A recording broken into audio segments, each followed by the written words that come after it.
What's happening, you guys? Alright, today is 13th of March again. Same day as the previous video we did. In the evening, though. Alright, we are currently at the TA Travel Center in Dallas. That guy is, what, an Army veteran.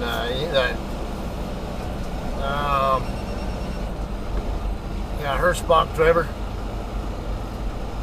I didn't know that Hirschbach drivers had the same decal, used the same decals that JCT drivers use, well, I'm wondering also, maybe that's a JCT driver who's now in a Hirschbach badge truck or something, I don't know.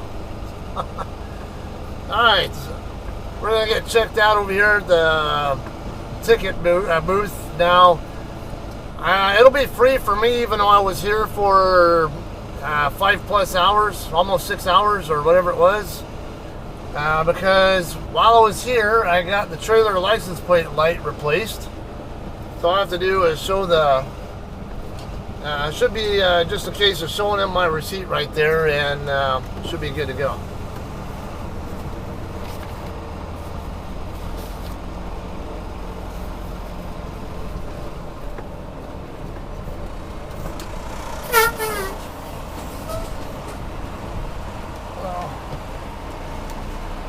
Alright, appreciate it. Have a good one. That was easy.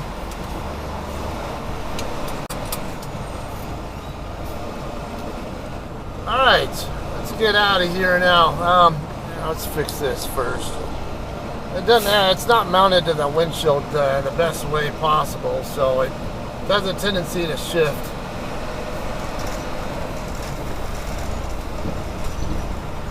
Ah, shit, you know what? I forgot to turn my reefer unit on. Hang on.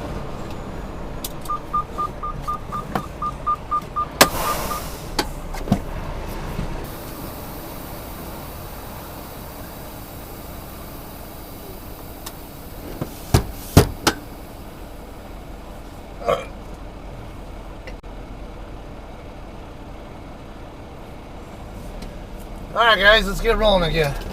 As soon as this flatbed goes by.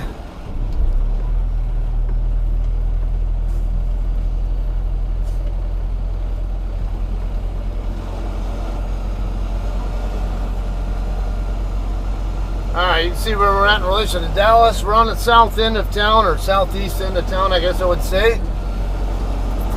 And we're going to end up going over to the east side of town. To the Americold facility on Catron Drive.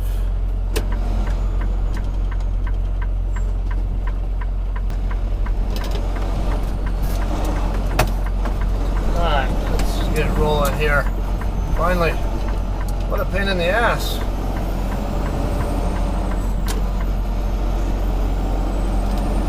Alright, this racetrack, I think it's new. I don't remember it before. I don't know how long this has been here, but yeah, I don't remember that being there. Okay, we're gonna get on eastbound I-20 right here and work our way up. What was that, 635 or no? Yeah, is it 635? I can't remember.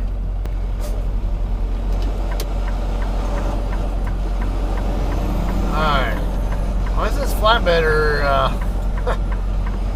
there's enough room here where you can make your turn without encroaching in the adjacent lane. Or there should be. Yeah, I'm willing to bet I can make this turn. At least close enough. Yeah, I made it. I don't even have my tandems at the 40-foot mark. I think I have them a little further back.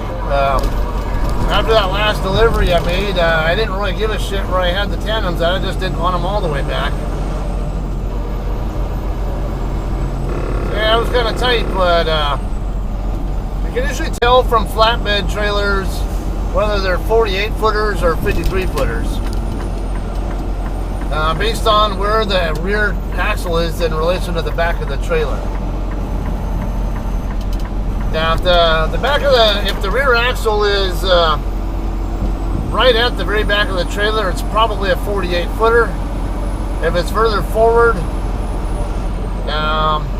especially if it's a spread axle, there's a better chance it's a 53-footer.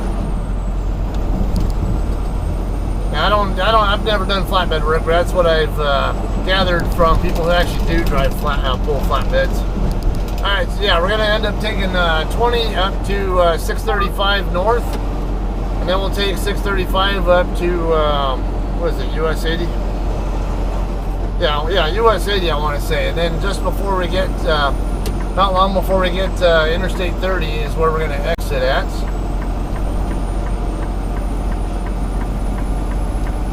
Slid over here some.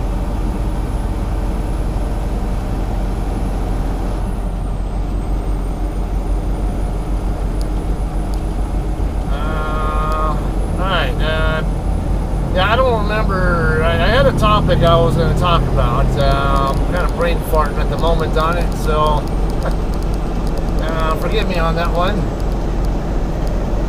Anyway, yeah, we made the delivery earlier today here in Dallas at Dannon or White Wave Foods.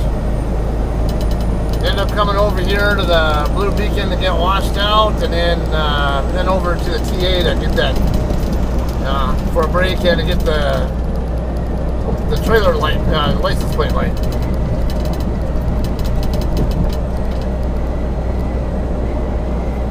Alright, so here's I guess kind of a stupid, or it might come across as stupid, but just kind of gee whiz for those of you guys who are actually on Facebook, because I notice a lot of people don't know the difference. It might seem like semantics, but they actually have technical meanings to them. And don't look at me. This is not, me who came up with this stuff. This is Facebook. Facebook has certain terminology for certain things. In particular, because I run a few different Facebook groups. The largest of which has 107,000, getting closer to 108,000 members now. Have a few others that are all in the like 15,000 or so range on members. Now, it's very, very common. I see people on there talking about on this page. I'm like, this isn't a page, it's a group. Oh, same difference. No, there is actually a difference, and they have different meanings. So if you're talking about a group, there are three different types of groups, basically. You have public, private, and basically secret. And okay, so public groups, you don't have to ask to join, but if you do post stuff on there, it gets you banned, and they actually can block you from the page or from the group. I mean, see, I'm even doing it now. Private groups, you can see that the group exists, but you can't see anything in the group, nor can you see what people are members of it.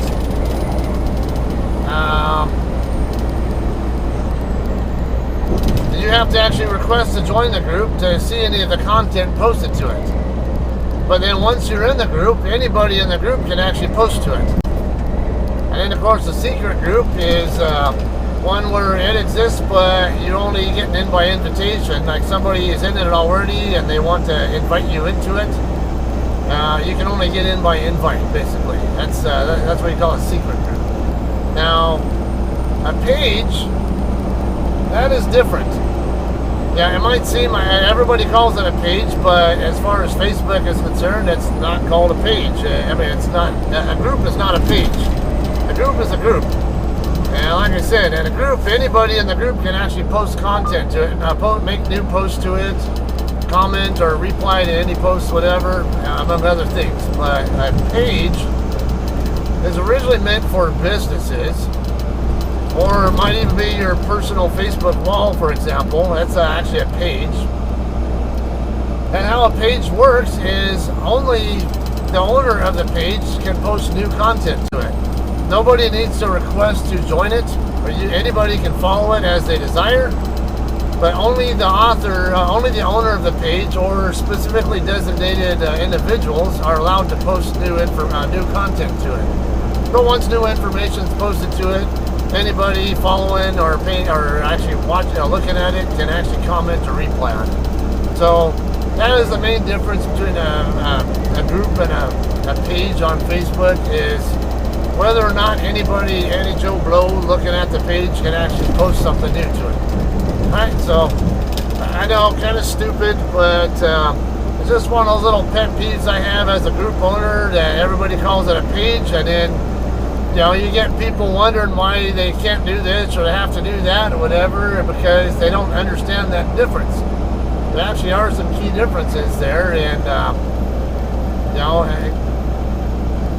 I wonder, and actually, that's how my largest group got so large. It's called Thrift Savings Plan, parentheses TSP. You have to be a federal employee or military to get in there. And now when TSP created their own Facebook page, their business page basically, that came after my group had already existed. A lot of people went on there looking for TSP's page because they got advertised basically all the federal and military, civilians and military, and they went on there thinking they could let's see, what side do I need? I need the right side. Alright, I don't want to deal with this this pickup, but I want to make sure I'm on the correct side of the interstate as well. Oh goody. Alright, but anyway, yeah, I think that had a lot to do initially with how my group grew so fast originally. Because that group probably had, I don't know, like maybe 800, a couple thousand or so people, whatever it was in it. And then TSP advertised to everybody that they had just created a new Facebook page. So you get all these people on Facebook, and they start going on there trying to, they search. They use a search box tool for Facebook for TSP's page. What do they get instead? The first thing they find was my group, and it's identified as a group, but they don't know the difference between a page and a group. All they saw was Thrift Savings Plan. They think they're going to the official TSP Facebook page. Nope, you're not going there. You're going to my personal unofficial TSP group. Totally different. Might help some of you guys out if you're ever in that kind of situation. I might not. I probably won't be extremely helpful to a lot of people, but you never know. And just any kind of little bullshit I can talk about here for a few before we get to the shipper. That's all I really had in mind. All right, I'm gonna go ahead and we'll run high speed the rest of the way from here over to where we're exiting. All right.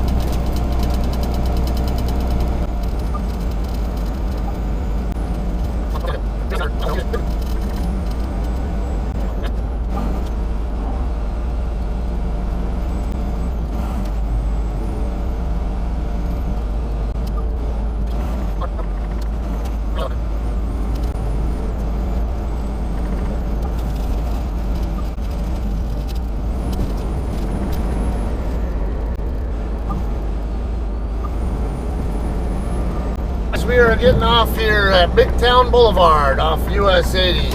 Just sort of, as you see there, just before the Interstate 30 interchange. A lot of times I also get off at Town East, which is that last exit right behind us. There is a truck stop over there off that same exit. That's also where I skill my load at when I pick up here. But I usually go down to where that truck stop's at and make the right there, and that'll take you straight down to Katrin. But I wanted to kind of minimize time on Service Street, so we're going to go ahead and get on southbound Big Cabin, or Big Town. I would keep saying Big Cabin, but it's Big Town. And this setup here is why I tend to not like to go this particular way. See here, you have to use the oncoming lane there to make your turn, unless you go out and shoot out into the adjacent lane before you make it.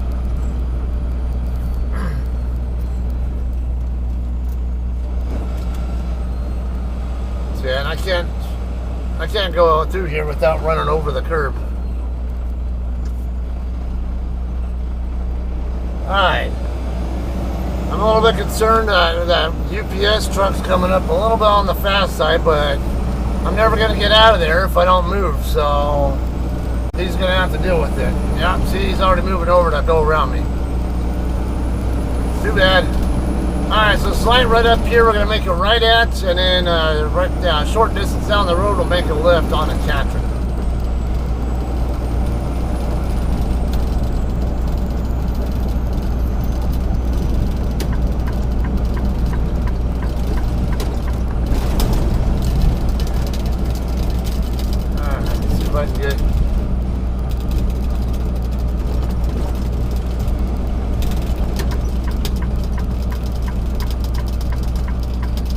Samuel Boulevard. Or somewhere.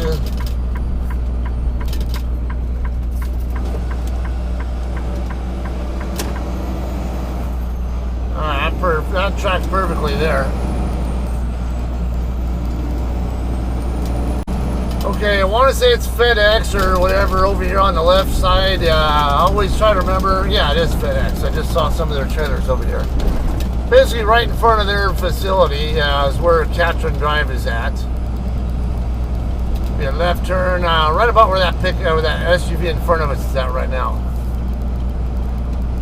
Yeah, and I can see a B&B in their staging lot. Okay, their staging lot looks like it might be full right now, so I'm gonna have to probably just get in there and go into the main part of the lot, get checked in. Looks like there might be room there on the very back end.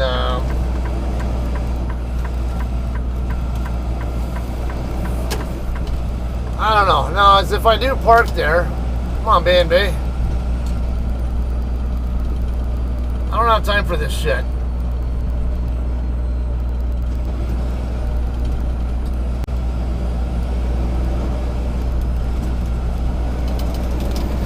You sit there and block the fucking lane. At least have your damn turn signal on or something. Shit.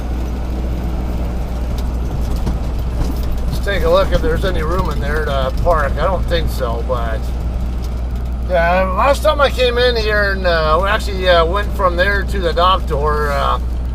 A new Swift driver actually got his steer tire stuck in the rut over there. That's actually on the video too.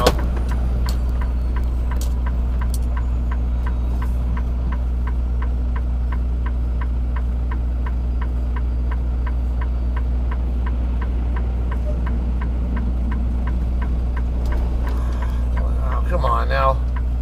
I got the shag driver complicating my entrance.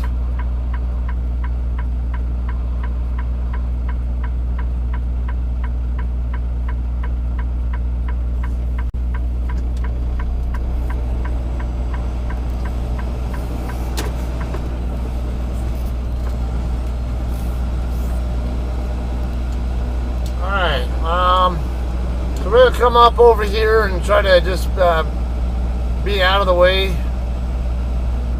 You just come on up over here where on the other side of where this trucks guy is coming in at. Ah, you asshole. And we'll probably end up having to wait on the street. Or over there where that National Carriers guy is at. Right here to the left of us right now is where the shipping office is. I can't do much until I figure out what this guy's doing, though.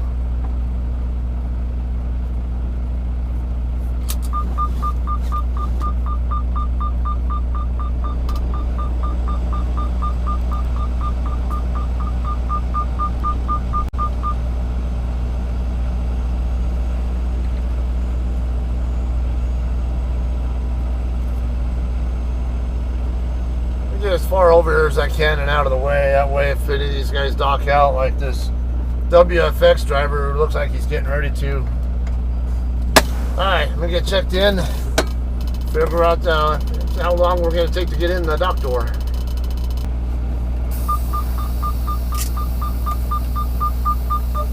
Alright guys, we're all checked in. She said they'll call me when they're ready to dock me in though, so go ahead and come on over here. I'll probably park on the street and get out of the way. They don't really like us being parked on the street, but if I have to wait for a dock door and there's nowhere for me to dock in at, I mean to wait because their staging lot is full, not much else I can do about it. Shit. That, or I can just come over here and I guess, fuck it. Wait over here now, over by National Carriers or something.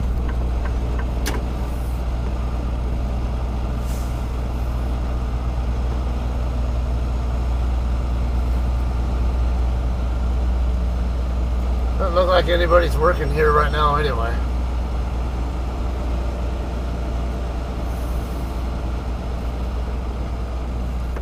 Yeah, I'm gonna run out of space here. Definitely not a truck-friendly lot here.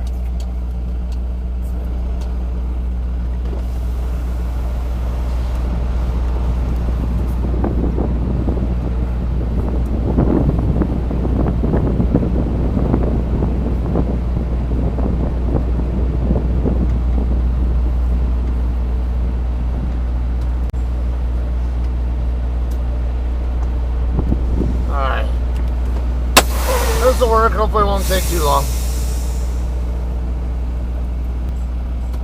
Alright guys, we're already docking in. Every time to dock in. I barely was even here for a few minutes before they were already calling me. We're docking at door 19. I'll go ahead and, I don't want to sit here and lollygag it in, so let's just go ahead and yard move it across the streets. So I don't have to sit here doing only 4 miles an hour.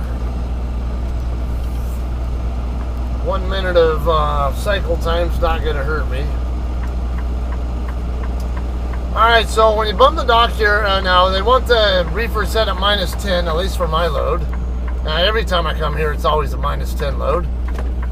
And yeah, once you don't bump the dock, basically stop with your trailer just a little bit forward of the door, enough to open your doors and all that, and then slide tandems back as well.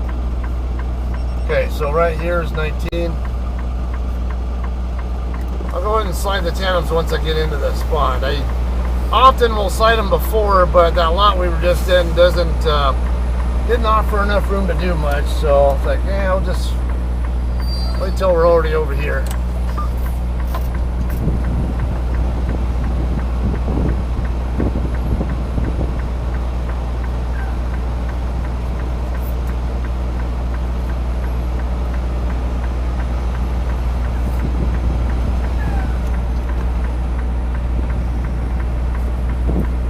Trailer wants to run away too fast. There, push it straight back, that'll help it out some. See if I can time this alright. I don't know. Alright, actually, that looks good. Yeah, I'm going to need to slide tandems anyway, so I'm going to go ahead and go pretty far back, and then we'll slide the tandems back.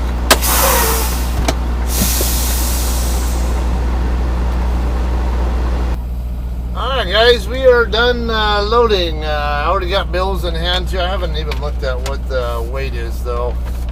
Let me take a quick look. Looks like 24,316. Yeah, my load weight, my load scale gauge doesn't look like it's incredibly high either. It's only like 25,000 pounds or so, so probably not even going to need to worry about scaling it. I'm going to go ahead and stop over at the truck stop over there. Fuel City, I think that's what it is, yeah. I was forgetting the name of it earlier, but yeah, it should be Fuel City. Real easy, you just get up here to the end of the street and turn right and go down to Town East, which is the next major street past Big Town, which is the street we came in from. And on the right side will be the truck stop. Right on the near side on the right side on where this street up here and Town East meet up.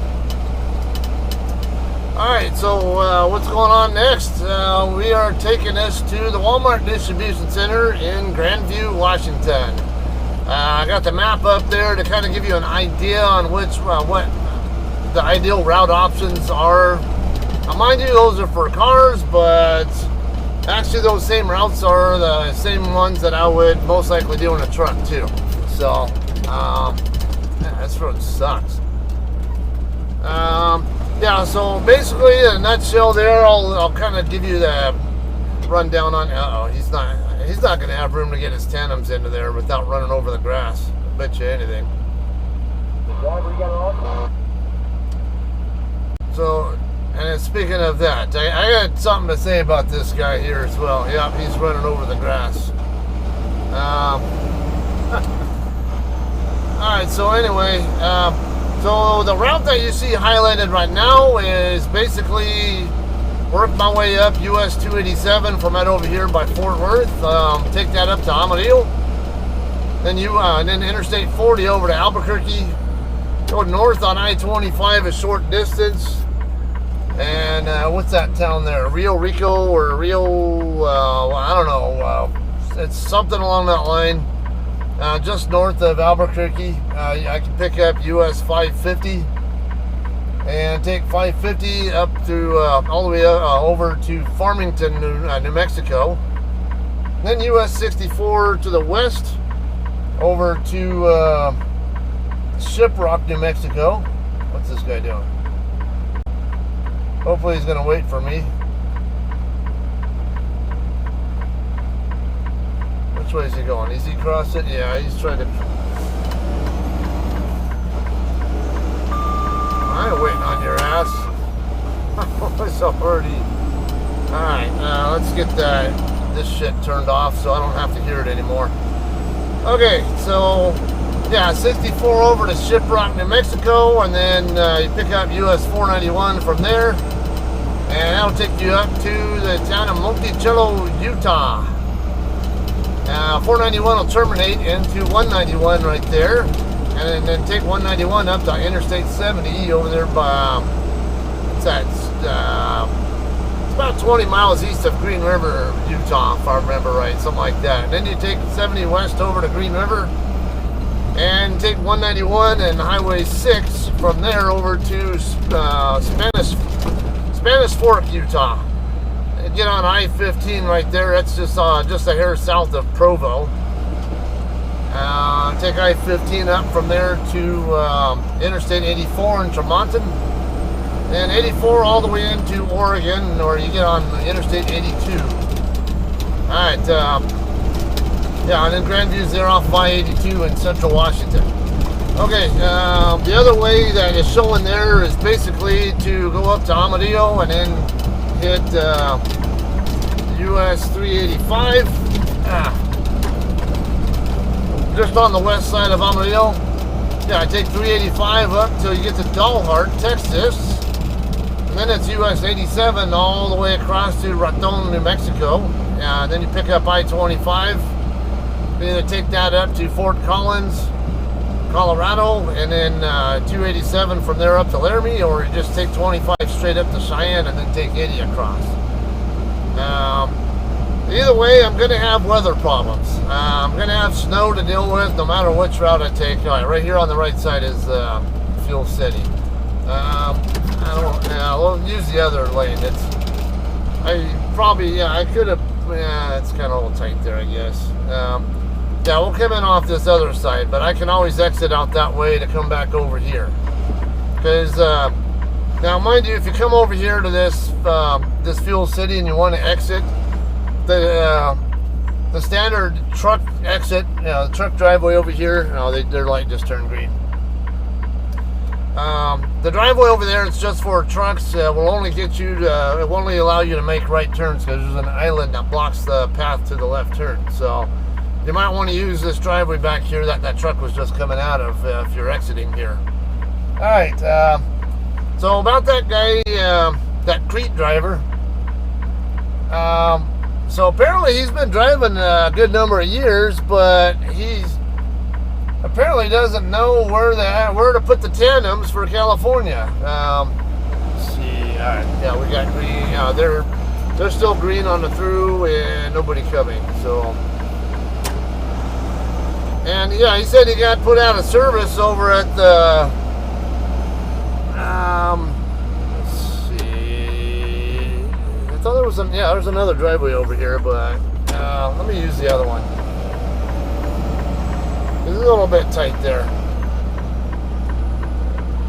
Yeah, I guess he was going by what information other people were telling him. Like, someone told him put the tandems like right halfway through there, you know, on the halfway point, whatever. I'm like, you don't do that. You know, not for California. You're going to be way over length if you put it that far back.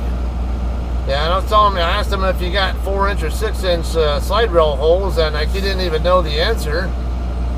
And I was telling him, yeah, it's if you have a 6-inch pattern, because he's got a utility trailer, you only go like to the 4th hole, really. You got the mechanical stop at the front, and then the very first hole that your pin can actually go into is the 38.6 hole, and 3 holes back from that is the California hole. And that's if you go halfway back, it's a lot further back than that.